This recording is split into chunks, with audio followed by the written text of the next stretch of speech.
baby. It's Shaka Billionaire Mafioso, the Dundada Coders Ninja with a nunchuck swinger behind his back, aka Shaka Black, aka Shaka Billionaire, aka Shaka Fuego, aka Shaka Flame, man. And we got Joe Budden. You know, it's easy to call Joe Budden a hater. You know what I'm saying? I don't ever see him.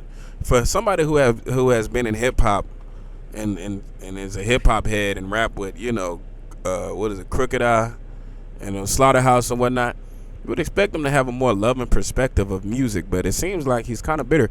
So this is one of the but I like Joe Budden, man. I like Joe Budden, but at the same time, it seems like he be hating sometimes. So how short is the reign of being hot now? Let's see what he got to say. Let's react to it. Off mic about how short the reign of being hot is today. Yeah, because you asked me if I heard Redacted, and I said, no, I'm not rushing to hear that shit. It's over. The reign on the top was short like leprechauns. It seems like today, I figured he would have a perspective like that. Being the hottest rapper in the world is very short-lived. Like one album cycle, a year and a half. That's cap, because Uzi been having a mean run. You know what I'm saying? You know what I'm saying? So I ain't gonna say that. And I feel like in these days, it's easier to get people to listen to your music because they don't have to go to a store and buy a CD or something like that. All they got to do is go to their favorite streaming platform and boom, upload. And if you like them, you like them. If you don't, you don't. Yeah. If that. 2 years. 2 years, 2.5 years if it's long. But the days of, I don't believe that. Yo, I just dropped this project. I'm the hot feature. That shit is over with.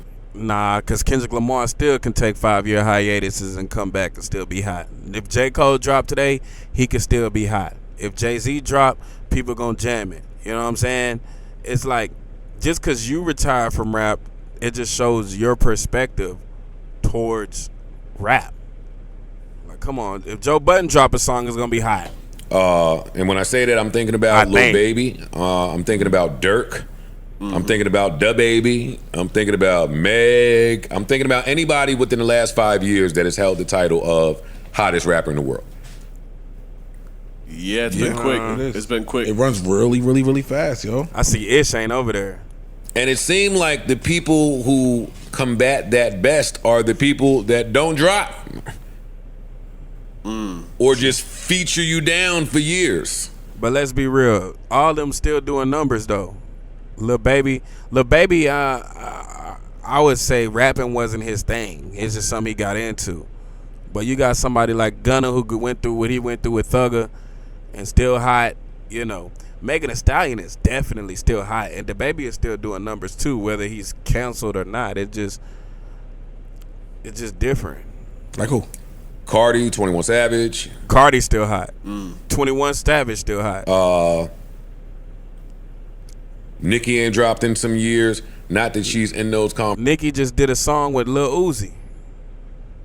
Come on, bruh. Conversations, but she's out of that conversation. Yeah. Like if you're just not dropping, but you active and you find a way to be relevant still, then you know what I think that's a good boat to be in. You know what I think it is? Oversaturation. Yeah. Yeah. You they're rushing. They're putting out long projects. Deluxe feature everywhere. It's like you just flooding the market, and you Travis Scott is still hot. Quick. And if you don't really change too much, people can get tired of hearing the exact same thing over and over and over and over. Outside of the people who are core fans of yours, you don't grow. You don't grow your audience anymore if you just keep putting the same record out. And a lot of them put out the same record 30 times on the long album. And then we'll feature you doing the same thing that I did on the album, and then it's like I stay in this pocket. Yeah. So yeah, the people that love you. I ain't gonna lie. I listened to the Pink tape, you know what I'm saying, by Lil Uzi, and you cannot say he's doing the same thing. You know what I'm saying? Like that record, CS, crazy. He was actually doing rock and roll type stuff. The Endless Fashion with Nicki Minaj, crazy. It's a different type of sound sonically. I think if you are gonna be in this generation, you can't be this generation of music. You can't be scared to experiment with your sound. You know? Cool, we love it, but you're not really gonna grow no more. You know what? I feel you now. That is the other thing that happens a lot now. These people's sound be their sound. So when they take off, they take off. Migos with that popularized sound, that. but then they might not be able to match the peak of that sound as they continue to do the sound. Like when Dirk come on, I want to aha, I want to hear, I want to hear that. All the other shit, that shit I heard. That wasn't even Dirk hardest sound. Sound like Dirk again, but it's not. It ain't that. It ain't that. It ain't. I don't respond to shit with Vaughn. Go get your gun. What the fuck is you talking about? I need to feel. Yeah, I need that. I need that energy. I feel bad for rappers today. Yeah, Man, and they're they kind of forced to play the numbers game. I feel like they're encouraged by the current industry and the fact that you don't really make no money off albums. So I better put out 2 of these shits a year at least.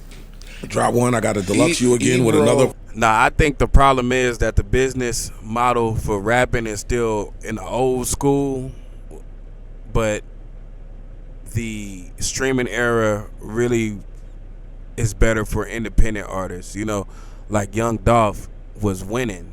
Young Dolph was winning because he independent, so he doesn't have to get 30 billion streams.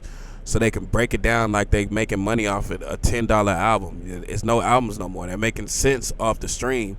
So it's better to keep 100% of that. So, you know, they won't make money off an album because they're breaking it down between so many people. But the model has changed, and it's still an old business model with a new way of consuming music, you know? A full project. I just got to Ebro said, flood the market. Ebro said that he's hearing rumblings, and I'm not talking about Ebro from Hot 97 now. I'm talking about Ebro from Apple. When that Ebro hears rumblings, you should listen. Sure. He said he's hearing rumblings that the labels are deprioritizing signing rappers, period. And they are looking to sign the Latin acts, African, Caribbean acts. Afrobeat is going crazy. It does. That sound like it match up with. It matches what's going on in Burna the scene. Boy Wiz Kid going crazy. That's sad, Yeah, man. it is sad. That's sad. And the problem is people like Leo Cohen of 300 and stuff like that. They don't sign different types of hip hop artists.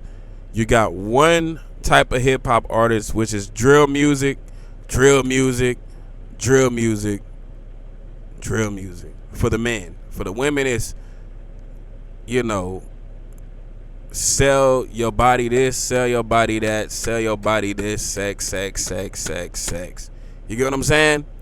And then you got somebody like Burna Boy or Wiz Kid who could talk about anything and talk about stuff that relates to people in real life, and that you can go to a function and jam and it be good vibes. You know, as the people get their mind more on good vibes, you're not going to want to hear about 50 dead ops. You get what I'm saying?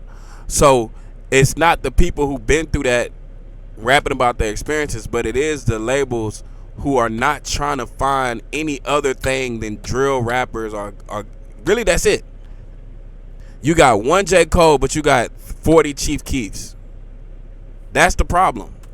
It's like they're intentionally killing the genre. That's what's hot right now. Hot. The numbers are going up. Sales are going up in those markets. That's it. What is hot? Okay, the rap train is slowing down a little bit. Cool. It's not slowing What's down. What's the wave bro? right now? A lot of people got mad at me with my my old Afrobeats take because I said the word wave. And they felt the problem with that. Afrobeats has been around for over 10 years, et cetera, et cetera. I'm just saying, here in the United States, it's a wave. Feels like a wave. Understood. Yeah.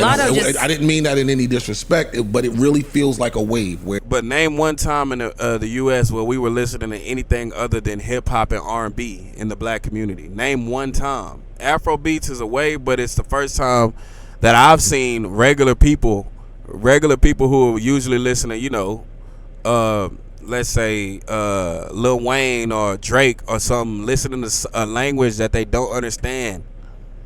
We never had that, you know. Now the Latin community, they can understand that. They got a different, you know what I'm saying? They got a different culture, so they can understand a different language. We don't have a different language. So for us to jam somebody from a different language, I don't really think it's a wave. I think that's a breakthrough for the Afrobeat artists. I'm not going to say out of nowhere, but as of recent, there's been an insurgence of, because they go hard. Music. Yeah, I think Lotto just dropped a single with I don't know which Afrobeats artist, but it's like making its rounds. But this is what happens. When something is hot. That didn't just tell us anything. Well, when something is hot, everybody playing the numbers game sees what's hot. Yeah. So now it's, okay, we need you to do this. Push you over this direction. Yeah, nigga, I'm playing it for you, Ice. Yeah. Hey. Wait a minute. Hey. Come on, Ice.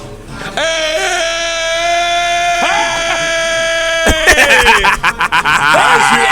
Ice, you can front all you want. This shit is fire. Hey. Oh, he don't like Afrobeat? Wait a minute. Get low.